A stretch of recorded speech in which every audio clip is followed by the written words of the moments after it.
Today I'm going to be showing you how I made this tiered maxi skirt for a Barbie doll.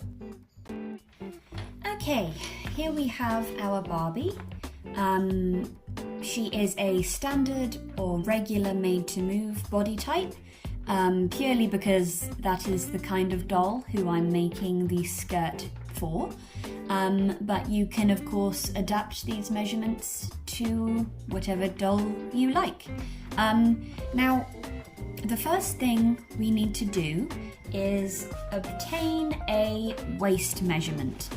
However, this is my tape measure, which as you can see is quite wide in comparison to her tiny body. So instead, what we're going to be using is a little piece of ribbon. Sorry, just cut the end off here.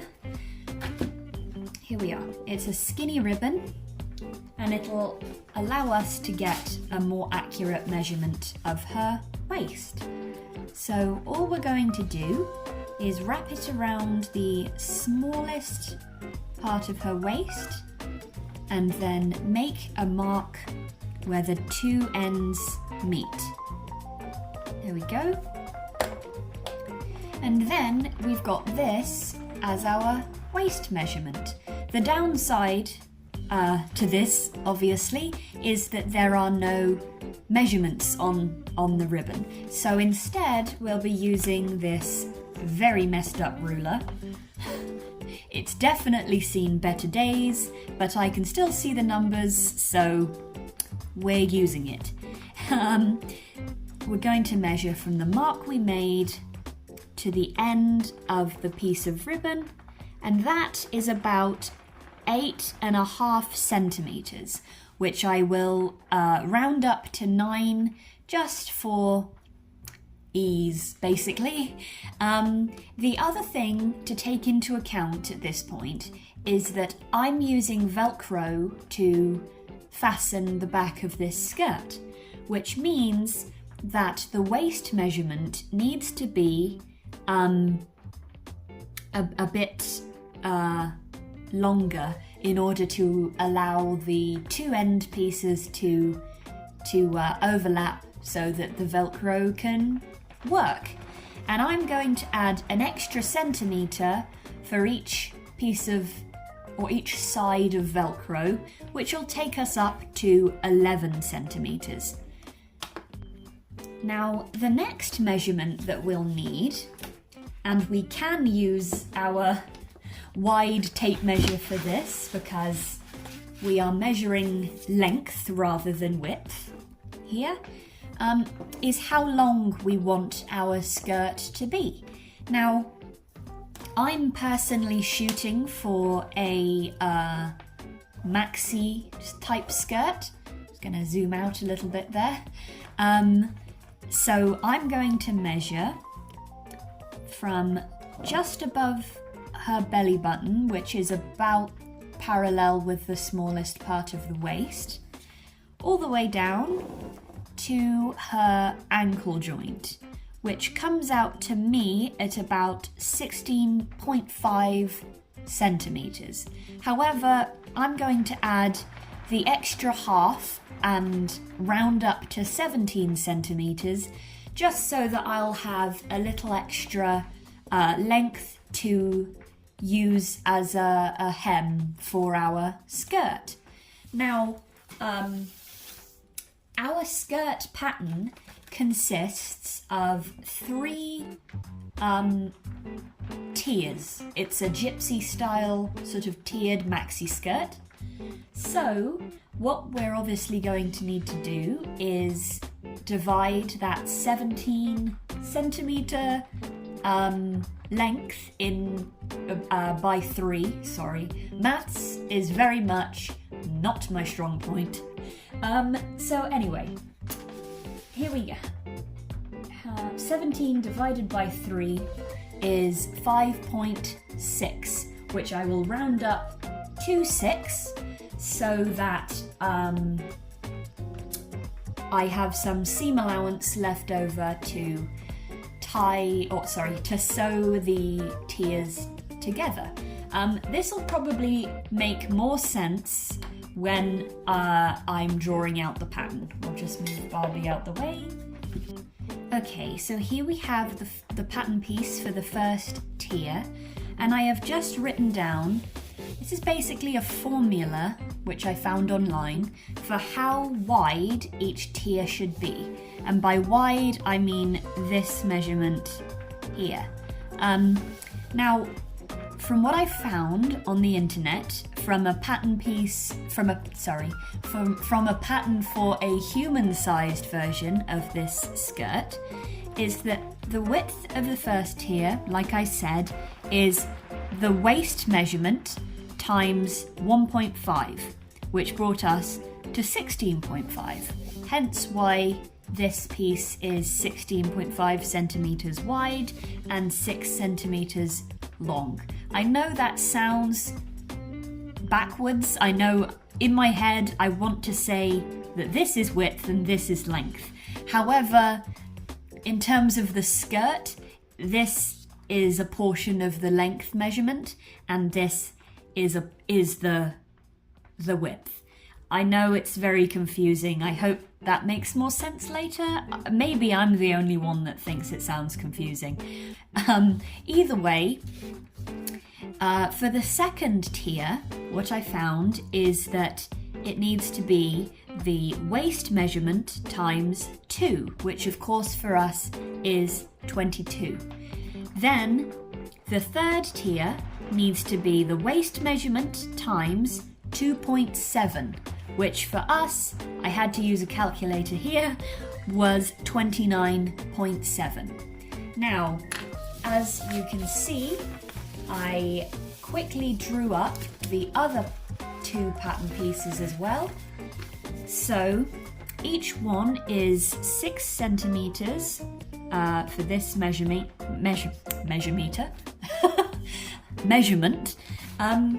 And obviously for this, I went with this calculation here, which is 22 centimeters. And then for this one, that is 29.7. It took up almost the entire width, minus this tiny little bit here. And then of course, that's 6 centimeters that way. I really hope that that makes sense. My brain does not work particularly well with numbers, so hopefully that's all making sense. The last little bit that we need is a waistband. Now the waist, I want to say that should be, and you can make this as thick or thin as you want, as long as it's like serviceable enough that it can be like sewn on with some seam allowance. That didn't make any sense, but anyway, I'm going to say that my waistband should be 1 centimeter, and then that will be folded over. So it'll end up being about 0.5 centimeter thick. And of course, we figured out that the waist measurement needs to be 11. So I'll just add one last pattern piece. There we go. And this will be the waistband. Hopefully this matches up nicely. That's the waistband. Okay, I'm sorry the lighting is so bad, but I have transferred the pattern pieces onto this fabric that I am intending to use, and I'm going to cut them out. Okay, here we have our cut pattern pieces, and what we're going to do is basically we're going to need to sew these together like this, and they go good side to good side. Sorry, I'm filming with my other hand, but you get the idea. You line them up across there and sew them. However, this is currently too long, And so this line here first needs to be sewn with a gathering stitch. Now a gathering stitch will basically pucker this until it is this length. And then once it's been sewn with the gathering stitch, then we will attach it, but we'll get to that in just a moment. Okay, and as you can see, this is now gathered, if my camera will focus. It's because it's raining so much outside, it's a bit, the lighting is not fantastic. But as you can see, it has now been gathered to about the length of the smaller piece of fabric. And then what we're going to do is sew it good side to good side along that line. Okay, I've come over to the window so that there is a little bit better lighting. But as you can see, these are now sewn together. You can see if it'll focus, maybe. Okay, well, they are attached. And then when we flip them over, we have this middle layer is somewhat pleated at the top, quite evenly, thankfully. I wasn't sure if that would work. And then we have the top layer, which will be attached to the waistband eventually. Okay, I've realized I should really try and demonstrate a gathering stitch. So again, we're over at the window and I'm going to demonstrate it on the last tier. Now, like I said, this longest tier needs to be gathered to the point where it's at the approximate width of the one above. So we've got our piece of thread, which is about the length of the center tier. And what we're gonna do is start about here. Now remember, we added about 1/2 centimeter seam allowance. I'm not going to measure that, I'm just going to eyeball it. But here we go. So we're gonna go in and lock our stitch. Now what I mean by that, if you can see, is, okay, when you thread the needle, you thread a long piece of thread through until this is in the center, the needle, and then you tie the two ends together. And when you lock your stitch, what you do is you go through and you do a stitch like so, and then you go through between the two threads and then you pull tight so that it's locked in place because the knot is there to stop it. I don't know how well you can see this.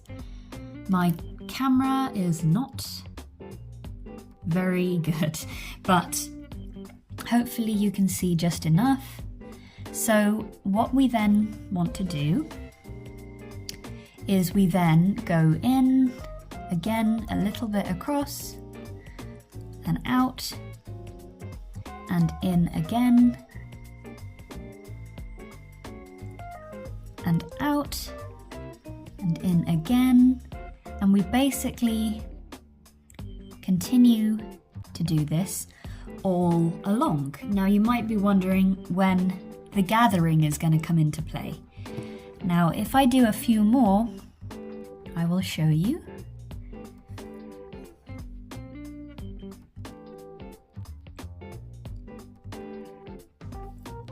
There we go. Now what we do when we've got to the end is we pull this like that and it gathers the fabric. So you'll go and do a straight stitch and then pull, and you see how it's sort of pleated itself, and that's how you gather fabric. So then we'll go all the way along the line to the end, pull the string, and it'll be gathered, and then you want to pull it until it is matching up with the one above. And that's how we do a gathering stitch. So I will come back when that's all done and show you. Okay, I am back. Here it is fully gathered. And as you can see, when I stretch it out a bit, it matches the width of the layer above. So what we will now do is tie that off, because I haven't done that yet.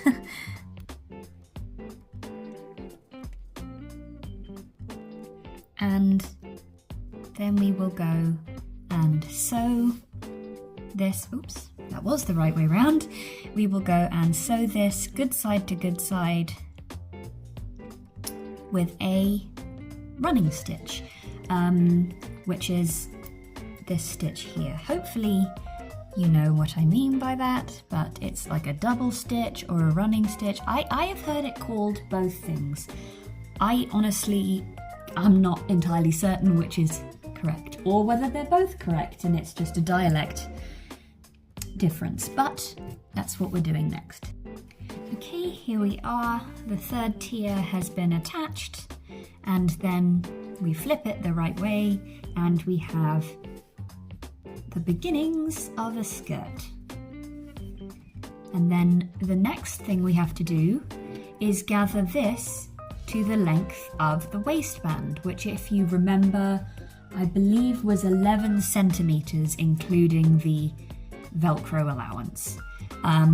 So then this will be gathered, and then we will sew the waistband on exactly the same way with a nice straight sort of double stitch, and we will have the most of the skirt done. Okay, so now we have the top tier gathered and stitched to the waistband in the same way. Now what we need to do is take this, and hopefully you can see that, flip it downwards, and then turn the waistband like this so that it meets the other side, and then sew along this line so that those are connected. I really could have afforded to make my waistband a bit thicker so that I wound up with a bit more seam allowance, but I think that this will be just about sufficient. So I'm going to go and sew that, and then I shall be back.